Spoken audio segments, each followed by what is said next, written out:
ईश्वर की भक्ति में, ईश्वर की आराधना में, या हम कोई अन्य दैनिक काम करते हैं तो उसमें ईश्वर के प्रति समर्पण बहुत आवश्यक है। यदि हम अपने आप को ईश्वर के प्रति समर्पित कर देंगे कि भगवान हम ये काम करने जा रहे हैं, प्रभु मैं क्रियाहीन हूँ, इस कार्य की क्रिया को नहीं जानता हूँ, सो मैं आपको समर्पित कर रहा हूँ, आप हमें बचा लेना। तो फिर जब इस प्रकार के समर्पण के भाव से हम ईश्वर की आराधना करते हैं, ईश्वर की भक्ति करते हैं, तो भगवान कहते हैं करहूँ सदा तीने की रखवारी, अजमी बालक राखई महतारी। जब कोई भक्ति समर्पण के भाव से भगवान की भक्ति करता है तो भगवान कहते हैं कि मैं उसकी उसी प्रकार रक्षा करता हूँ जिस प्रकार एक छोटे से बच्चे की रक्षा माँ करती है। कैसे करती है रक्षा? गह शिशु बक्ष अनल का धावई, तह राखें जननी अर गाई।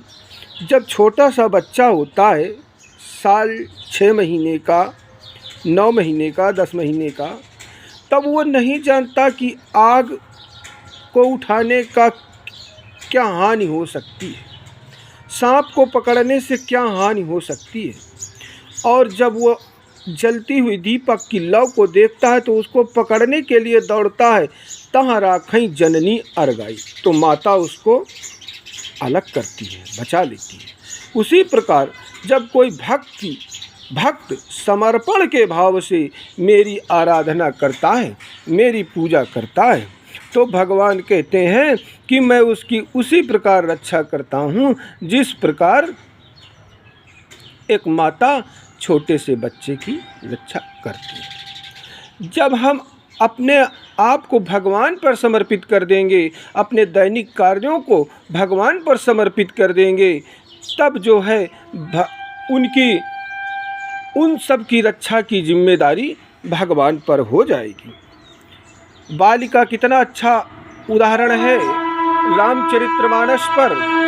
बाली कहता है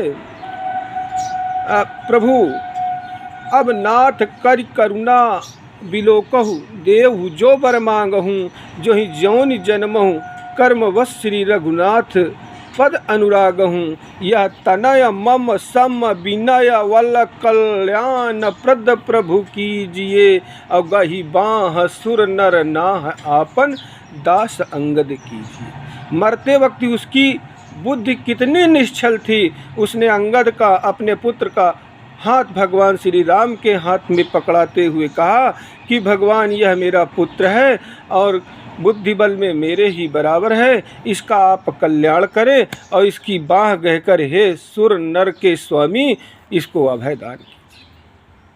इसी प्रकार हम अपने पुत्र पुत्री, धन दौलत, रुपया पैसा जो भी है भगवान को समर्पित करें, फिर उसकी रक्षा की जिम्मेदारी भगवान पर हो जाती है।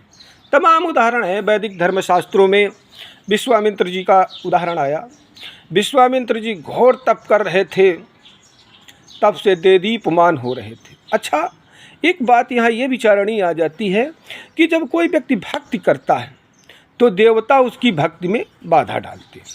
बाधा क्यों डालते हैं? बाधा इसलिए डालते हैं कि ये तो मनुष्यता को छोड़कर देवत्व की ओर बढ़ रहा है, हमारी पदवी प्राप्त करने जा रहा, हमारे समान होने जा रहा है, तो स्वाभाविक है कि वो उसकी भक्ति में बाधा डालते हैं कि जो जिस स्थिति में है उसी स्थिति में बना रहे, हमारी बराबरी ना कर पाए।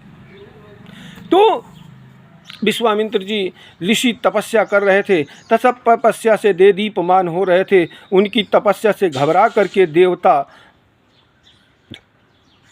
लोगों ने एक षड्यंत्र सोचा कि मेनका अप्सरा को भेज करके इनकी तपस्या भंग की जाए, ये काम में प्रवृत्त हो जाएं, परिवार में प्रवृत्त हो जाएं, पुत्र पुत्री की चिंता में मग्न हो जाएं, ईश्वर का ध्यान, ईश्वर का चिंतन, ईश्वर का मनन न कर पावें और हमारी बराबरी के ना हो पावें।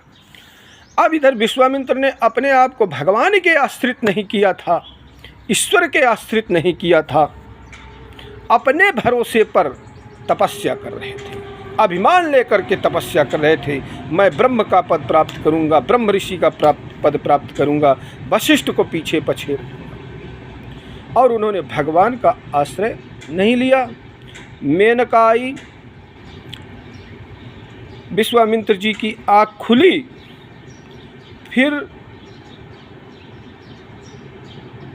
काम के फंदे में फंस गए और काम के फंदे में फंस करके अपनी सारी तपस्या नष्ट कर दी। यही एक उदाहरण शिव पुराण में दधीच ऋषि का आता है। दधीच ऋषि जी तपस्या करने बैठे, देवताओं ने मनन किया, चिंतन किया। दधीच ऋषि तो बड़ी घनघोर तपस्या कर रहे हैं, लगता है ये देवराज इंद्र का पद छीन लेंगे। इनकी तपस्या करने के लिए एक त्रिलोचना नाम की अप्सरा को भेजा गया।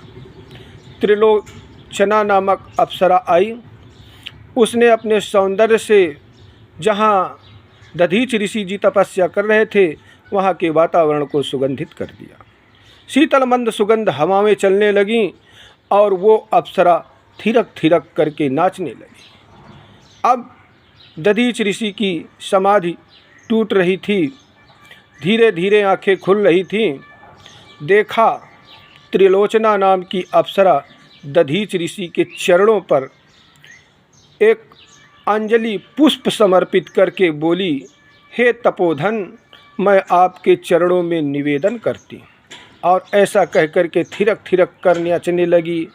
उसके बालों की गुत्थी खुल गई, स्त्रियोचित काम क्रीड़ा करने लगी। दधीच ऋषि ने आंखें खोली और अपने इष्ट भगवान शिव का ध्यान किया।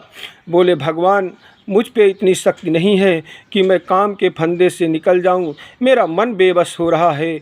हे भगवान, हे आराध्य देव शंकर, हमारी रक्षा करो। उसी समय जब उन्होंने भगवान का ध्यान किया, भगवान का स्मरण किया, त्रिलोचना वहाँ से गायब हो गई। शीतल मंद सुगंध की जगह लू चलने लगी। यानी कहने का मतलब भगवान ने अपने प्रभाव से अपने भक्त को बचा लिया। तो ऋषि दधीच की तपस्या और ऋषि विश्वामित्र जी की तपस्या में, दोनों में यही अंतर है कि विश्वामित्र जी अपना बल लेकर के तपस्या कर रहे थे, अपने समर्पण नहीं किया था, और ऋषि दधीच ने समर्पण करके भगवान को बुलाया। तो जब हम भगवान को अपना सब कुछ समर्पण कर देते हैं तो हमारे तप की, हमारे ज्ञान की, हमारे भक्ति की, हमारे धन की, हमारी संतानों की रक्षा की जिम्मेदारी भगवान पर हो जाती है। यही समर्पण का भाव है। बोलो वृंदावन बिहारी लाल की जय।